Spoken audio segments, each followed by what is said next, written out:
दोस्तों, यूएनएससी में बदलाव को लेकर भारत हर मंच पर काफी तेजी से बयान दे रहा है और दूसरे देशों के साथ डिप्लोमेटिक स्तर पर बातचीत भी जारी है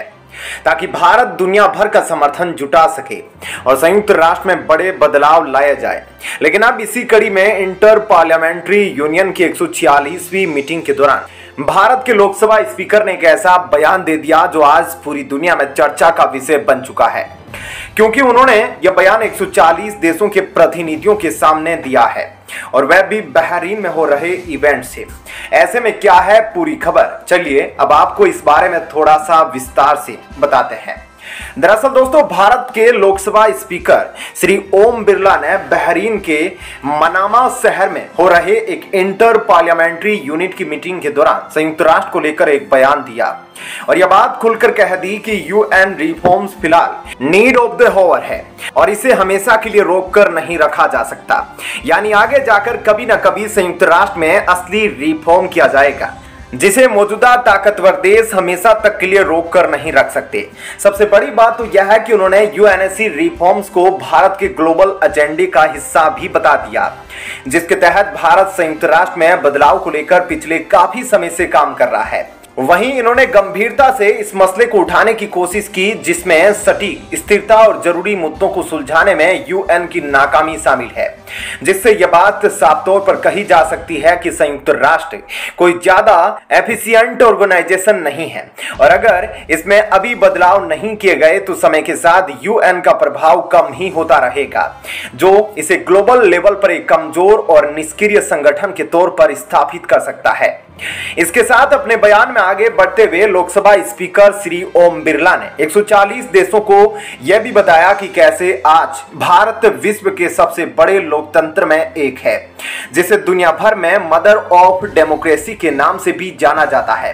जिसे आधार बनाते हुए उन्होंने कहा कि आज दुनिया भर में हमें एकता और पारदर्शिता लाने की जरूरत है ताकि जरूरी वैश्विक मुद्दों का सामना एकजुट होकर किया जा सके और ऐसा सिर्फ तभी हो सकता है जब ग्लोबल ऑर्गेनाइजेशन जैसे कि संयुक्त राष्ट्र में बड़े बदलाव लाए जाए और हर देश को बराबर का प्रतिनिधित्व मिले। साथ ही एकता और डाइवर्सिटी पर बात करते हुए उन्होंने कहा कि भारत वसुदेवम कुटुंबकम की संस्कृति जानता है, क्योंकि भारत में कई सारे धर्मों का जन्म हुआ और आजकल हर धर्म के लोग भारत में प्यार के साथ मिलकर रहते हैं, जो इस बात को दर्शाता है कि विभिन्नता होने के बावजूद एकता लाई जा सकती है, जिसे बनाने में भारत के संविधान का एक काफी बड़ा हाथ है, जो दुनिया का सबसे बड़ा संविधान होने के साथ साथ शांति, स्वतंत्रता और भाईचारे को अपने मूल के तौर पर मानता है, जिसकी वजह से आज भारत में कई धर्म मिलकर एक साथ रह सकते हैं। वहीं अगर बात करें इस इंटर पार्लियामेंट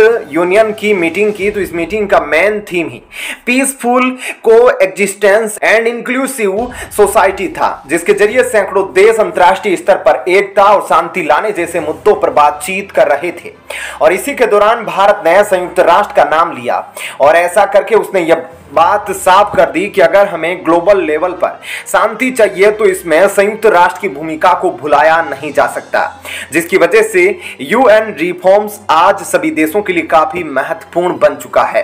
वहीं दोस्तों, इसी बीच अब भारत को एक बहुत बड़ी भूमिका भी मिली है कि भारत संयुक्त राष्ट्र में दो बहुत ही बड़े इवेंट को होस्ट करने वाला है, जो राउंड टेबल मीटिंग के जरिए किए जाएंगे। यानी कि आप अंदाजा लगा सकते हैं कि भारत द्वारा होस्ट की जाने वाली ये दोनों ही मीटिंग कितनी महत्वपूर्ण होगी और इन्हें सीधे भारतीय परमानेंट मिशन द्वारा संयुक्त राष्ट्र के हेडक्वार्टर में कंडक्ट किया जाएगा। ऐसे में दुनिया भर की नजरें अब फिलहाल भारत की इन दो मीटिंग्स पर टिकी हुई है। तो दोस्तों, ऐसे में इस खबर के बारे में आपकी क्या राय है, हमें कमेंट करके जरूर बताएं। और अब आपको बताते हैं ऐसी ही एक और बड़ी खबर। दोस्तों, इस वक्त पाकिस्तान का ऐसा दौर चल रहा है जहां वह बुरी तरह से कमजोर पड़ चुका है और ऐसे दौर में हर एक इंसान भारत सरकार से बस यही सवाल कर रहा है कि क्यों इस कमजोर पाक से सरकार पीओके को वापस नहीं लेती, जबकि भारतीय सेना तो कब से तैयार बैठी है पीओके को वापस हासिल करने के लिए, जबकि सरकार का पीओके को वापस लेने का कोई इरादा नजर नहीं आ रहा। लेकिन इसी बीच यह सवाल उठ रहा है कि अगर भारत मिलिट्री ऑपरेशन चलाकर पीओके को वापस ले लेता है तो अमेरिका, ब्रिटेन और बाकी विश्व शक्तियां कैसे रिएक्ट करेगी। ऐसे में क्या भारत की दुनिया भर में वाहवाही होगी या फिर भारत को क्रिटिसिज्म झेलना पड़ेगा? तो चलिए अब इस बारे में आपको थोड़ा सा डिटेल में बताते हैं। दोस्तों, बीच यानी कि अमेरिका, ब्रिटेन और यूरोपियन यूनियन यह उन देशों का समूह है जो आज विश्व को डोमिनेट कर रहा है। ऐसे में इनका क्रिटिसिज्म में मतलब बड़ा घाटा, क्योंकि इनके पास वो पावर है कि यह किसी भी कंट्री को बाइकआउट कर सकते हैं और करवा भी सकते हैं। और इसका ताजा उदाहरण आप रूस को ही ले लीजिए। लेकिन रसिया खुद को संभालने की क्षमता रखता है, उसकी इकोनॉमी कई ज्यादा पावरफुल है। भारत से और रसिया के कई ऐसे लिंक हैं जो उसने पहले से ही कई देशों के साथ जोड़ रखे हैं। लेकिन भारत जो अभी अभी तरक्की की तरफ बढ़ रहा है, वे वेस्टर्न कंट्रीज का क्रिटिसिज्म शायद से झेल नहीं पाएगा। और ऐसे में भारत की इकोनॉमी बहुत ज्यादा प्रभावित हो जाएगी, क्योंकि भारत अभी तक एक सेल्फ डिपेंडेंट कंट्री नहीं है और भारत के लिए क्रिटिसिज्म काफी ज्यादा बुरा हो सकता है। इसलिए हमेशा ही विचार आता है कि अगर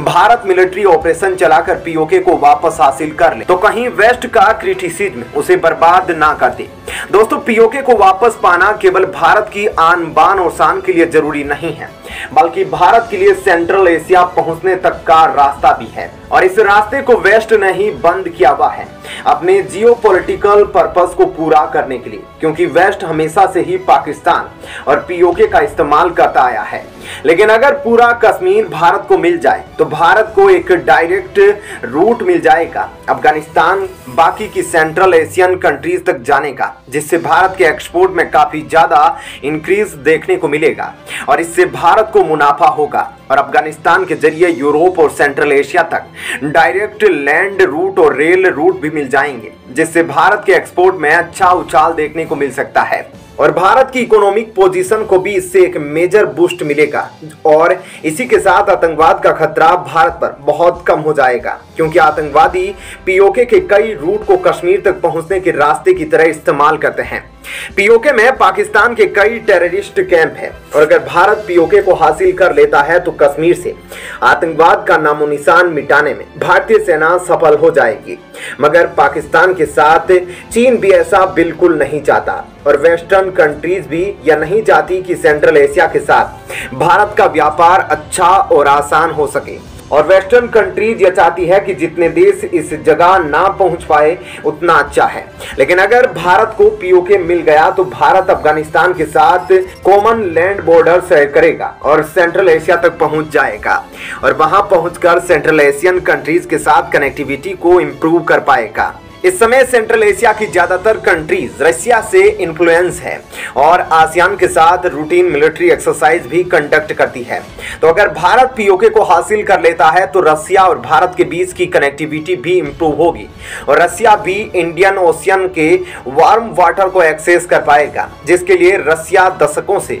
कोशिशों में लगा हुआ है। लेकिन वेस्टर्न कंट्रीज ऐसा बिल्कुल नहीं चाहती है। इसलिए अगर भारत पीओके को हासिल करने के लिए मिलिट्री ऑपरेशन करता है तो यह कंट्री भारत पर सैंक्शन लगा देगी। तो दोस्तों, ऐसे में इस खबर के बारे में आपकी क्या राय है, हमें कमेंट करके जरूर बताएं।